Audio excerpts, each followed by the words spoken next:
শুধুমাত্র সুজি আর আলু দিয়ে এত সুন্দর একটা টিফিন রেসিপি তৈরি করে ফেলুন, যেটা নাকি একটা তৈরি করলেই বাচ্চাদের টিফিনে দিলে একটুও কিন্তু ফিরে আসবে না আর প্রতিদিনই বলবে এই রেসিপিটা তৈরি করতে। এতটাই টেস্টি হয়, ছোট থেকে বড় সকলেই কিন্তু একদম আনন্দ সহকারে খেয়ে নেবে। নমস্কার বন্ধুরা, শ্বশুর বোমা রান্নাঘর অ্যান্ড ব্লগ চ্যানেলে সকলকে স্বাগত। যেমন দেখতে সুন্দর তেমন কিন্তু টেস্টি, এটা আমি গ্যারান্টি দিয়ে একদম বলতে পারি। তাহলে রেসিপিটি কি করে চটজলদি তৈরি করব সেটাই দেখে নেওয়া যাক। প্রথমেই এইখানে নিয়েছি সুজি। বড় কাপের হাফ কাপ সুজি নিয়েছি। এই বড় কাপের হাফ কাপ সুজি নিলেই কিন্তু অনেকটা পরিমাণ হয়ে যাবে। সুজির মধ্যে দেব একদম অল্প পরিমাণ জল, যেন সম্পূর্ণ সুজিটা জলে ভিজে যায়, ঠিক সেইভাবেই কিন্তু জলটা দিতে হবে। চামচ দিয়ে সুজিটাকে জলের সাথে ভালো করে মিশিয়ে নেব, আর চামচের যে পেছনটা আছে সেটা দিয়ে একটু সুজিটাকে ভালো করে মেল্ট করে দেব। ঢাকনা দিয়ে 10 থেকে 15 মিনিট এইভাবে ঢাকা অবস্থায় রেখে দেব। আর এই সময়ে আমি এইখানে দুটো মাঝারি সাইজের আলু নিয়েছি। একটা ছুলনির সাহায্যে আলুর সম্পূর্ণ খোসাটা ছাড়িয়ে নেব। তারপর গ্রেটারের সাহায্যে আলুটাকে সম্পূর্ণ কেটে নেব। গ্রেটারের সাহায্যে কেটে নিলে পরে কিন্তু ভীষণ পাতলা পাতলা হয়, এতে রেসিপিটা ভীষণ ভালো হবে। এইভাবে দুটো আলু ঠিক গ্রেটারে গ্রেট করে নেব। দুটো আলুই গ্রেট করে নেওয়া হয়ে গেছে। এরপর ভালো করে 3 থেকে 4 বার জল পাল্টে পাল্টে ধুয়ে নেব। গ্যাসের ওভেনে কড়াই বসিয়ে কড়াইটা গরম করে নিয়েছি, আর এর মধ্যে দিয়ে দেব সর্ষের তেল।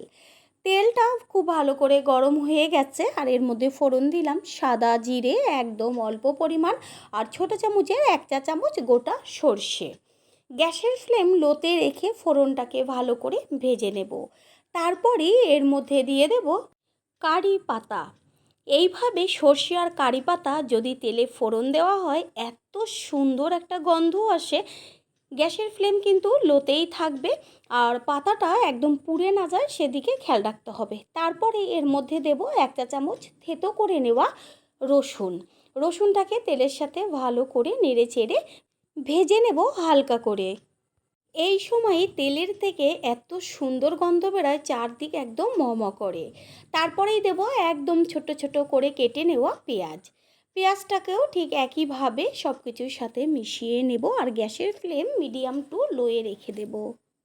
পেঁয়াজের মধ্যে দেব পরিমাণ অনুযায়ী লবণ, দেব কালারের জন্য হলুদ গুঁড়ো। পেঁয়াজটা কিন্তু হালকা ভাজা হয়ে গেছে। এরপরেই দেব ঝালের জন্য কাঁচা লঙ্কা আর টমেটো কুচিও কিন্তু একদম ছোট ছোট করে কেটে নেওয়া হয়েছে। এবার সমস্ত কিছু একসাথে মিশিয়ে নেব, আর পেঁয়াজ আর টমেটো লবণ দেওয়াতে কিন্তু তাড়াতাড়ি মজে যাবে। এর মধ্যে কিন্তু আর অন্য কিছু ব্যবহার করব না। পেঁয়াজ আর টমেটো বেশ কিন্তু মজে গেছে, সুন্দর ভাজাও হয়ে গেছে। এই সময়ে এর মধ্যে দেব যে গ্রেট করে ধুয়ে রেখেছিলাম আলুগুলো, জল ঝরিয়ে সেই আলু। তারপরে সব কিছু একসাথে মিশিয়ে নেব। পুরনো বন্ধুদের সবসময় আমাদের পাশে এইভাবে ভালোবেসে সাপোর্ট করার জন্য অনেক অনেক ভালোবাসা। বাচ্চারা কিন্তু খাওয়া নিয়ে ভীষণ সমস্যা করে। স্কুলে যদি টিফিন দেওয়া হয় তাহলে কিন্তু ওরা বেশিটাই খায় না, আর সেটুকু ফিরিয়ে নিয়ে আসে। এরকম যদি একটা টিফিন তাদের দেওয়া হয়, সত্যি বলছি একটুও কিন্তু ফিরিয়ে নিয়ে আসবে না, সম্পূর্ণটাই খেয়ে নেবে। আর এইটা একটা খেলে কিন্তু অনেকক্ষণ পর্যন্ত পেট ভরা থাকে। এই আলু ভাজাটা হতে কিন্তু একদমই বেশি সময় লাগবে না, 4 থেকে 5 মিনিট। আলু ভাজা হয়ে গেছে, এবার গ্যাস অফ করে দেব। আর এইখানে যে সুজিটা জল দিয়ে ভিজিয়ে রেখেছিলাম, প্লেটটা সরিয়ে নিয়ে তারপরে একটু চামচ দিয়ে ভালো করে আবারও একটু মেল্ট করে দেব। কোনো রকম কিন্তু পেস্ট করার দরকার নেই, ঠিক এইরকম চামচের পেছনটা দিয়ে একটু মেল্ট করে নিলেই হয়ে যাবে। ভেজে নেওয়া আলুটাকে একটা প্লেটে তুলে নেব। সুজির মধ্যে দেব যে প্যাকেটে করে মশলা জোয়ানগুলো থাকে সেই জোয়ান, আর দেব কুচিয়ে নেওয়া ধনেপাতা।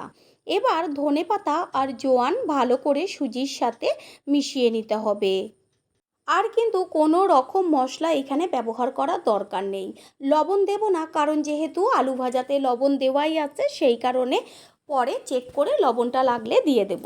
যেই পাত্রে সুজি ভিজিয়েছিলাম পাত্রটা ছোট, সেই কারণে একটা বড় পাত্রের মধ্যে আলু ভাজাটা তুলে তার মধ্যে সম্পূর্ণ সুজির ব্যাটারটাকে তুলে নেওয়া হলো। তারপরে চামচ দিয়ে সম্পূর্ণটা ভালো করে মিশিয়ে নেব। এই রেসিপিতে কিন্তু বেশি জল দেওয়ার কোনো রকম প্রয়োজন নেই। আগে সুজির সাথে আলু ভাজাটাকে ভালো করে চামচের সাহায্যে মিশিয়ে নিতে হবে। ব্যাটারটা কিন্তু একদম ঘন হবে, সামান্য পরিমাণ লাগলে পরে জল দেব, সেটা আমি দেখিয়ে দেব যে কতটা পরিমাণ জলের প্রয়োজন আছে। ব্যাটারটা খুব ভালো করে মিশিয়ে নেওয়া হয়ে গেল, আর দেখলাম যে একদম কিন্তু শুকনো হয়ে গেছে। সেই কারণে এইখানে টোটাল হাফ কাপ পরিমাণ জল আমি ব্যবহার করেছি। জলটা দিয়ে তারপরে চামচ দিয়ে আবারও ব্যাটারটাকে একটু ভালো করে মেখে নেব। নতুন বন্ধুদের আমাদের চ্যানেল ভিজিট করার জন্য আন্তরিক শুভেচ্ছা। আমাদের রেসিপিগুলো যদি ভালো লেগে থাকে সাবস্ক্রাইব করে দেওয়ার অনুরোধ রইল ও পাশে থাকা বেল আইকনে ক্লিক করলে পরবর্তী ভিডিওগুলো সবার আগে আপনাদের কাছে পৌঁছে যাবে।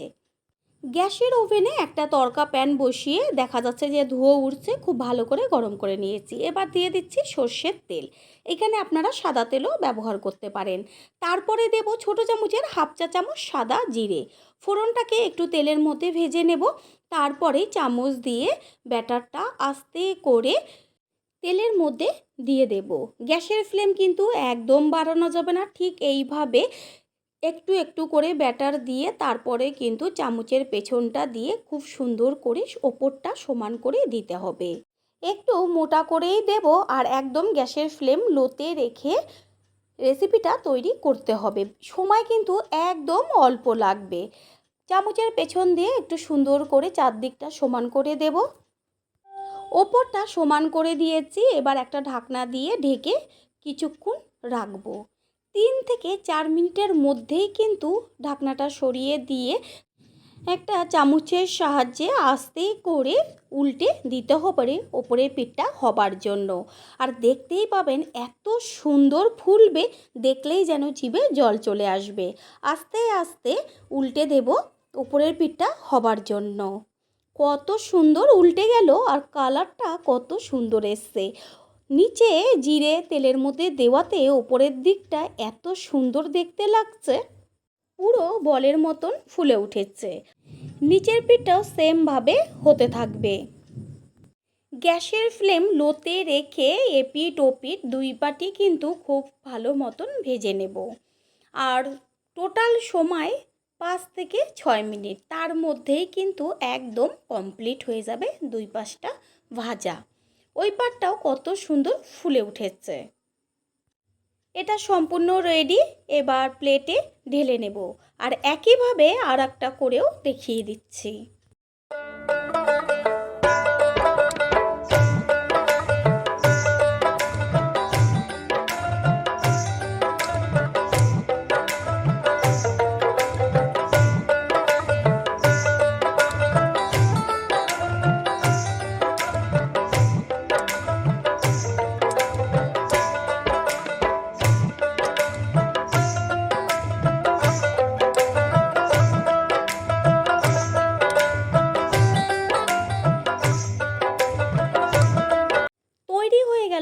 আজকের টিফিন রেসিপি। আশা করি রেসিপিটি ভালো লাগলো। আর যদি ভালো লেগে থাকে একটা লাইক কমেন্ট, পারলে লাইকের পাশে থাকা হাইপ চিহ্নটা ক্লিক করে পাশে থাকার অনুরোধ রইল। আপনাদের দেওয়া একটা লাইক ও একটা হাইপ আর শেয়ার কিন্তু আমাদের কাছে অনেক অনেক গুরুত্বপূর্ণ। তাই প্লিজ কেউ লাইক আর শেয়ার করতে একদমই ভুলবেন না। রেসিপিটি যদি কেউ ফেসবুক থেকে দেখে থাকেন ফলো করে পাশে থাকার অনুরোধ রইল। All friend, thanks for watching my video. আপনারা সকলে ভালো থাকবেন, সুস্থ থাকবেন। আবারও দেখা হবে অন্য কোনো রেসিপির এপিসোডে।